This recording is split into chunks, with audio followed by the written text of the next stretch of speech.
morning students. How are you? I hope you are fine. In our last video, I explained farming in Palampur and 2 points. First, the land is fixed, and second, is there a way one can grow more from the same land? Now, we are going to explain the third point. Will the land sustain? Land being a natural resource. Land जो है वो एक natural resource है. It is necessary to be very careful in its use. और बहुत जरूरी है कि इसकी हम बहुत केयर करें, बहुत केयर से इसको यूज करें. Scientific reports indicate that the modern farming methods have overused the natural resource base. जो साइंटिफिक रिपोर्ट है वो हमें किस बात की तरफ इशारा करती है कि मॉडर्न फार्मिंग जो मेथड्स हैं उनके द्वारा हमारे नेचुरल रिसोर्सेज का बेस ही बहुत ओवर यूज हो रहा है. In many areas green revolution is associated with the loss of soil fertility. और बहुत सारे एरियाज में ग्रीन रेवोल्यूशन की वजह से सॉइल की फर्टिलिटी का नुकसान हो रहा है. क्यों? Due to increased use of chemical fertilisers also. क्योंकि उसमें केमिकल फर्टिलाइजर्स को यूज किया जा रहा है, बहुत ज्यादा यूज किया जा रहा है. Also continuous use of ground water for tubewell irrigation has reduced the water table below the ground. और सेकेंड पॉइंट क्या है कि कंटिन्यूस यूज हो रहा है ग्राउंड वाटर का. किसकी वजह से? ट्यूबवेल की वजह से. क्यों हो रहा है? इरिगेशन के लिए हो रहा है. और इससे जो हमारा वाटर टेबल है, जो अंडरग्राउंड वाटर का टेबल है, वो बहुत ज्यादा नीचे जा रहा है. Environmental resources like soil fertility and ground water are built up over many years. और जो हमारे एनवायरमेंटल रिसोर्सेज हैं, इसमें सॉइल फर्टिलिटी आती है, ग्राउंड वाटर आता है, दोनों को ही बनने में बहुत साल लग जाते हैं. Once destroyed, it is very difficult to restore them. अगर ये एक बार खराब हो जाते हैं तो इनको रिस्टोर करना बहुत ज्यादा मुश्किल होता है. We must take care of the environment to ensure future development of agriculture. हमें तो अपने एनवायरमेंट में क्या इंश्योर करना है कि हमें फ्यूचर में भी एग्रीकल्चर को डेवलप करना है. Chemical fertilisers provide minerals. जो केमिकल फर्टिलाइजर्स होते हैं ये हमें मिनरल्स प्रोवाइड करते हैं which dissolve in water and are immediately available to plants. जो कि पानी में घुलकर एकदम से प्लांट के लिए अवेलेबल हो जाते हैं. But these may not be retained in the soil for long. पर ये मिट्टी के अंदर बहुत समय तक नहीं रहते. They may escape from the soil and pollute ground water. ये वहां से निकलकर ग्राउंड वाटर को भी पोल्यूट करते हैं. Rivers and lakes chemical fertilisers can also kill bacteria and other micro organism in the soil. ये रिवर्स को, लेक्स के पानी को भी पोल्यूट करते हैं. और साथ में जो केमिकल फर्टिलाइजर्स होते हैं can also kill bacteria and other माइक्रोनिज्म. ये बैक्टीरिया और माइक्रोनिज्म को जो कि सॉइल में होते हैं उनको नुकसान पहुंचाते हैं. This means some time after their use the soil will be less fertile than ever before.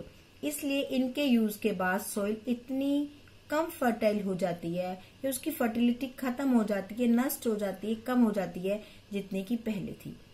ये क्या गया? डाउन टू अर्थ जो है न्यू दिल्ली के एक रिसोर्सेज बात का पता चला है. सेकेंड पॉइंट है the consumption of chemical fertilisers in Punjab is highest in the country. जो केमिकल फर्टिलाइजर्स को यूज किया जाता है वो पंजाब में सबसे ज्यादा यूज किया जाता है. सबसे ज्यादा खपत है केमिकल फर्टिलाइजर्स की. The continuous use of chemical fertilisers has led to degradation of soil health.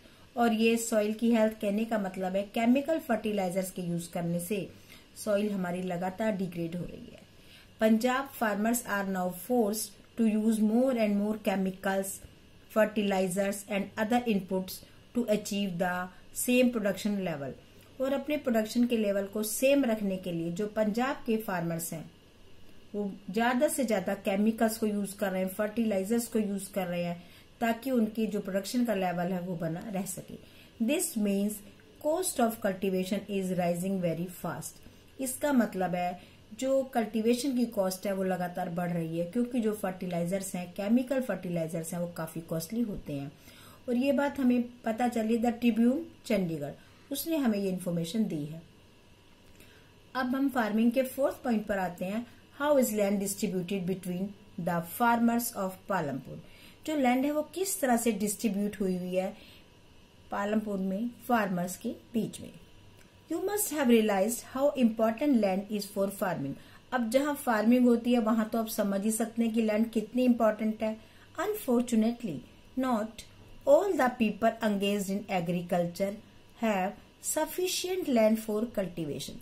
जितने भी लोग एग्रीकल्चर में लगे हैं सबके पास सफिशिएंट लैंड नहीं है। In Palampur about 1/3 of the 450 families are landless.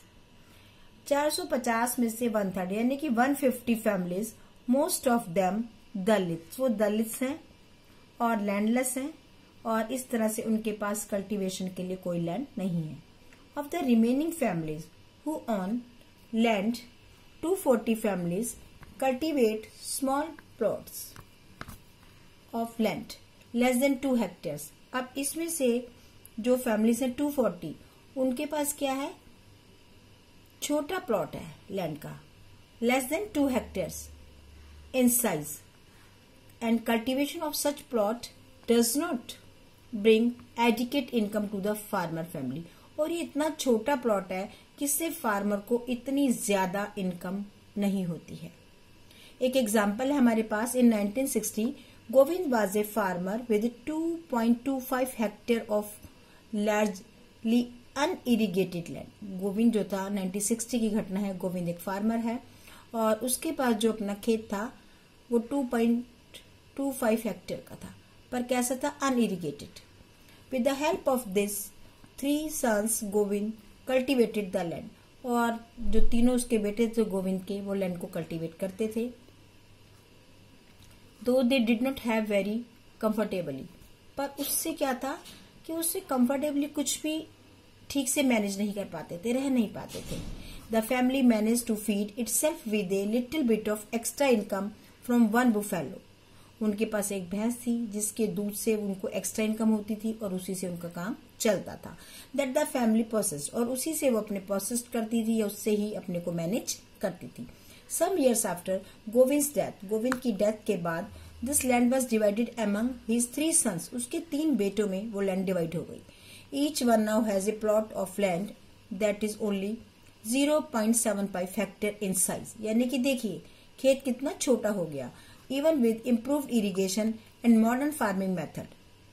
अब इस समय में इरिगेशन इम्प्रूव हो गई है, मॉडर्न फार्मिंग मेथड भी यूज किए जा रहे हैं, but Govind sons are not able to make a living from their land. पर अब भी उनको अपनी इस लैंड के साथ रहना मुश्किल था, यानी गुजारा नहीं हो रहा था।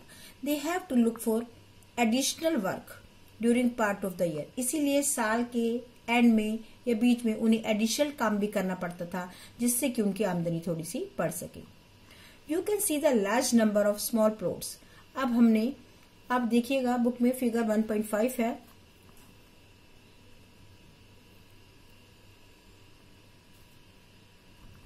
फिगर 1.5 में हमने देखा भी the plot scattered around the village in the picture. उसमें जो प्लॉट्स हैं वो फैले हुए हैं। These are cultivated by the small farmer, जो छोटे छोटे खेत हैं। On the other hand more than half the area of the village is converted by plots that are quite large in size. और कुछ एरिया जिसमें बहुत बड़े बड़े प्लॉट हैं। Palampur there are 60 families of medium and large farmers. वहां पर 60 families हैं जो कि मीडियम और लार्ज फार्मर्स की हैं। Who cultivate more than 2 hectares of land, जिनके पास खेत 2 हेक्टेयर से ज्यादा बड़ा है या इतने ज्यादा बड़े खेत पर वो लोग खेती करते हैं। A few of the large farmers have land extended over 10 hectares और मोर। और जो कुछ लार्ज फार्मर्स हैं उनकी जो जमीन है वो काफी फैली है, लगभग 10 हेक्टेयर की है या उससे ज्यादा की है। अब हम आते हैं अपने 5th पॉइंट पर, who will provide the labour.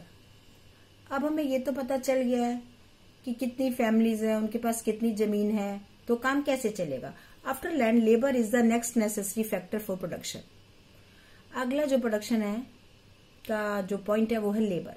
Farming requires a great deal of hard work. Farming में बहुत ज्यादा काम होता है। Small farmers along with their families cultivate their own field. जो छोटे किसान होते हैं, स्मॉल फार्मर्स होते हैं, वो खुद ही अपने पूरे खेत का वर्क या फील्ड का वर्क करते हैं। दस they provide the labour required for farming themselves. जितना भी काम होता है खेत का, उनके पास इतना नहीं होता कि किसी और को रख सकें, सारी मेहनत वो खुद ही करते हैं। But medium and large farmers hire farm labourers to work on their field. पर जो मीडियम और लार्ज फार्मर्स होते हैं वो हमेशा ही अपने खेतों में काम करने के लिए लेबरर्स को हायर करते हैं। Farm labourers come either from landless families or families cultivating small plot of land. अभी लेबरर्स कहाँ से आते हैं?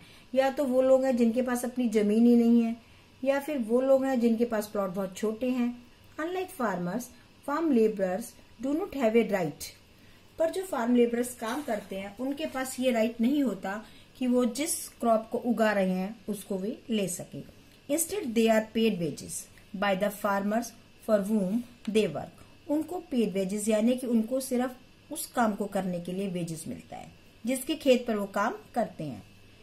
Wages can be in cash or in kind, that is crop.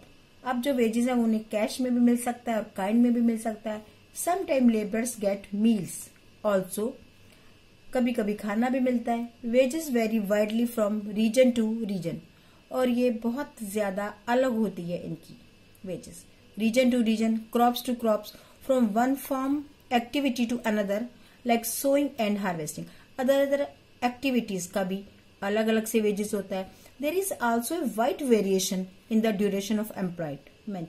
आप कितनी देर काम कर रहे हैं, ड्यूरेशन कितना है, उसके हिसाब से भी वेजेस अलग अलग होते हैं। A farm laborer might be employed on a basis or for one particular farm activity like harvesting or for the whole year।